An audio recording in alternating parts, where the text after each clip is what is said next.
Isang 20 anyos na lalaki arestado ng Mayantok PNP matapos maulian ng baril at pagbantaan ng kanyang live-in partner sa barangay Milisio, Manganaan, Mayantok, Tarlac. Ayon kay Police Major Randy Piniegos, Chief of Police, nakatanggap ang kanilang opisina ng tawag mula sa biktima tungkol umano sa pagbabantang pagpatay sa kanya ng sospek habang may hawak na baril.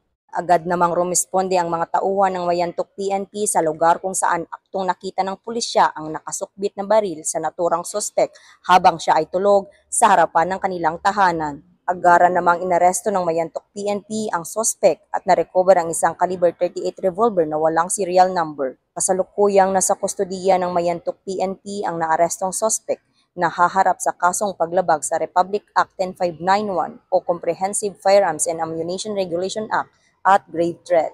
Mula dito sa Tarlac Police Provincial Office, ako ang inyong PNN correspondent, Patrolwoman Maria Ella Garcia, alagad ng batas, tagataguyod ng Balitang Pulis.